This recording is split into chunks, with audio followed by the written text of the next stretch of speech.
স্ত্রীর পরকীয়া সম্পর্ক ধরে ফেলায় প্রেমিককে নিয়ে মারধর করে স্বামীর মাথা ফাটালো স্ত্রী।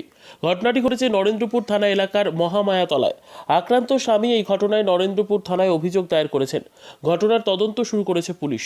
তবে এখনো পর্যন্ত এই ঘটনায় কাউকে গ্রেফতার করতে পারেনি পুলিশ। নরেন্দ্রপুর থানা এলাকার মহামায়াতলার বাসিন্দা গণেশ বৈদ্য ও স্ত্রী লীলা বৈদ্য। এই এলাকায় তারা কর্মসূত্রে ভাড়া থাকেন। তাদের আসল বাড়ির নামখানা এলাকায়।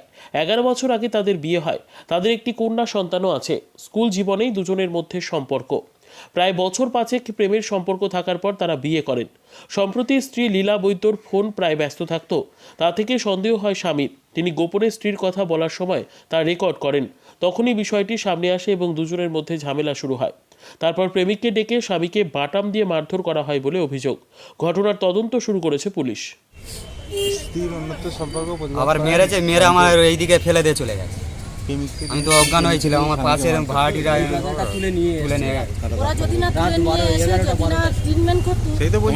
তোমার নাম কি? আমার নাম গণেশ বৈদ্য, চন্ডীপুর থানা কাকদি, হারুপন থানা।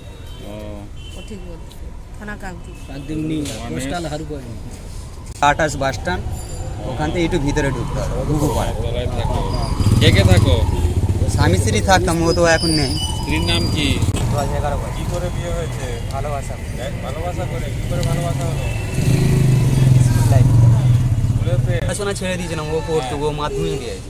আচ্ছা, তারপরে আমি 7 কতদিনের প্রেম ছিল? 5-6 বছর। 5 বছর? 11 বছর। বাচ্চা কাচ্চা?